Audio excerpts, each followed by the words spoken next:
Bonjour Jean-Pierre Cossin. Bonjour madame. Bienvenue sur le plateau de TV Expert. Vous êtes conseiller maître honoraire à la Cour des comptes. Alors on va parler du projet de loi de finances. Quelles sont les principales mesures apportées à la connaissance des experts comptables? Je vais vous faire une première confidence.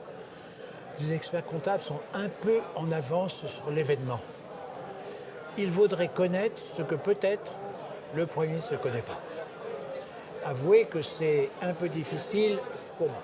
Cela dit, on peut penser qu'il y aura certaines mesures qui finiront par être votées.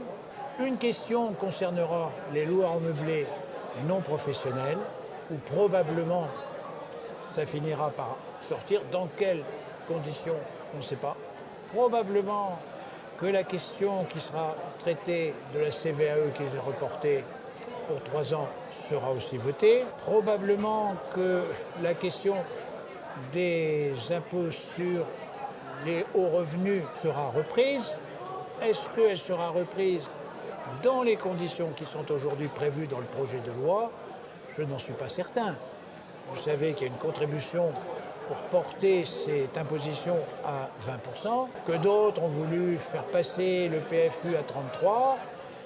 Très certainement que cette question, dans le débat parlementaire, sera évoquée et va évoluer avec le temps. En tout cas, est-ce que ça s'annonce plutôt favorable pour les experts comptables? Ils n'ont pas, semble-t-il, de mesures qui vont traiter directement de leurs clients petites entreprises. Mais pour l'entreprise qui fait de la vente de produits, de la prestation et tout ça, il semblerait qu'il n'y aura pas de mesures qui seraient contraignantes. Il y en a une qui est contraignante pour tout le monde et qui n'est pas directement de l'impôt, mais qui est pire que l'impôt.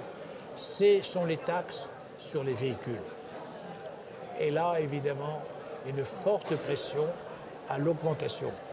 Et que ce soit des grandes entreprises, que ce soit des petites entreprises, que ce soit des particuliers, tout le monde sera soumis à cette augmentation des choses. Alors ça, voilà ce que nos experts comptables devront faire. Et ce n'est pas facile de savoir, notamment sur la taxe sur les véhicules possédés par les entreprises, ou dans quelles conditions.